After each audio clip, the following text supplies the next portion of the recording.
নমস্কার, আমার রান্নাঘরে আপনাদের স্বাগত। আজকে বানাবো সিঙ্গাড়া। সন্ধেবেলায় ভাজা পোড়া খেতে তো সবারই ভালো লাগে, কিন্তু সবসময় তো কিনে আনা যায় না। তাই আজকে ঘরেই বানাবো সিঙ্গাড়া। সিঙ্গাড়া বানানোর জন্য আমি এখানে আটার ব্যবহার করছি, আপনারা চাইলে ময়দার ব্যবহার করতে পারেন। আটাটিকে আমি কালো জিরে, তেল আর নুন দিয়ে মেখে নেব, যেমনি রুটি বানানোর জন্য মাখি সেই রকমই। একটু শক্ত করে মাখবো, নরম করব না। এটিকে রেস্টের জন্য রেখে দিলাম।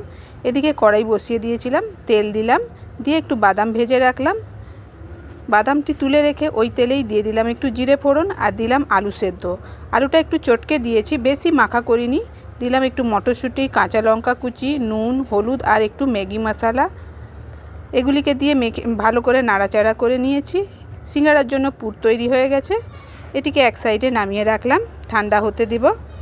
তারপরে আটাগুলিকে যেমনি রুটির জন্য লেচি কেটে রুটি বেলে নিয়েছি।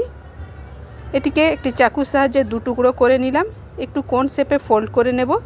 তারপরে আলুর পুরটি দিয়ে ভালো করে সিঙ্গাড়ার শেপে ফোল্ড করে নেব। এই দেখুন, আমি এগুলিকে এইভাবে বানিয়েছি। আরও একবার আপনাদের বানিয়ে দেখাচ্ছি। এই দেখুন, এটিকে এইভাবে ধরবো, ধরে কোণ শেপ দেব। তারপরে ভালো করে চেপে মুখটা বন্ধ করে দিয়েছি। তারপরে পুরটা ভরে সুন্দর করে সিঙ্গাড়া শেপ দিয়ে দেব।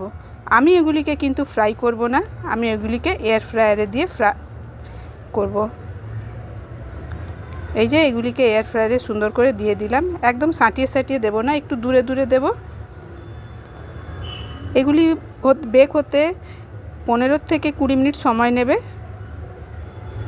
এই দেখুন, এগুলি হয়ে গেছে অয়েল ছাড়া। দেখুন কত খাস্তা হয়েছে। এই রকম করে আপনারাও একবার বানিয়ে দেখবেন। আপনারা চাইলে ফ্রাইও করতে পারেন।